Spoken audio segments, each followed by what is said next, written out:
turagana Isiyoni nshya, ahatarangwa imibabaro n'agahinda. Tuzi neza cyane ko ducumbitse aha mu isi, ariko igihe kiri hafi tukimurirwa mu ijuru. Nakubara imyaka, nagusezera abacu, tuziba iri teka mu byishimo. Umunsi w'ihumure uregereje, iminyururu y'umwanzi igacibwa bidasubirwaho. Umwami Imana azashyiraho iherezo ku mitego y'umwanzi yayogoje isi. Umwana w'Imana naza, igitondo gitangaje, nibwo twese tuzabona ikuzo rye. Azakura abantu be mu moko yose mu isi.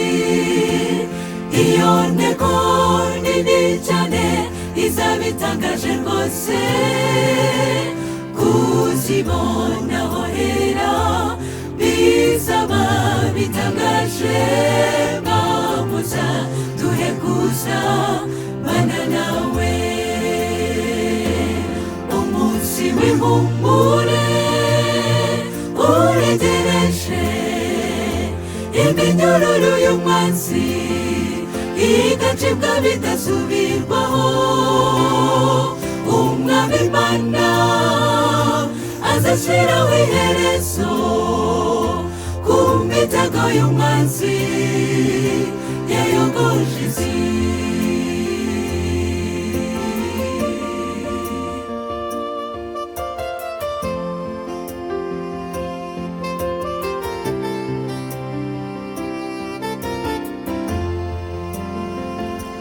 Abacunguwe n'Uwiteka bageze i Siyoni, baririmbana ibyishimo bihoraho.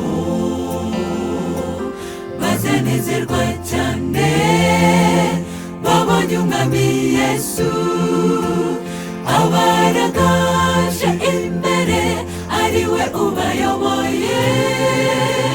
Batandukanye rwose n'imibabaro y'isi, gusuhuza umutima bizahunga.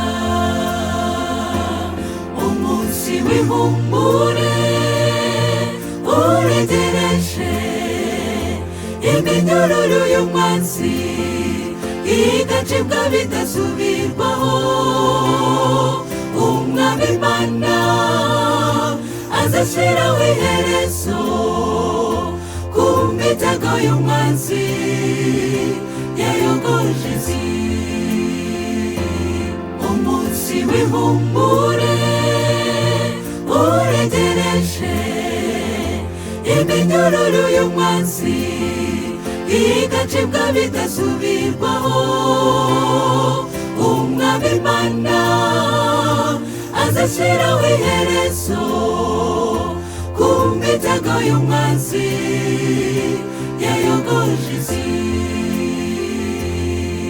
Umwami Imana azashyiraho iherezo ku mitego y'umwanzi yayogoje isi.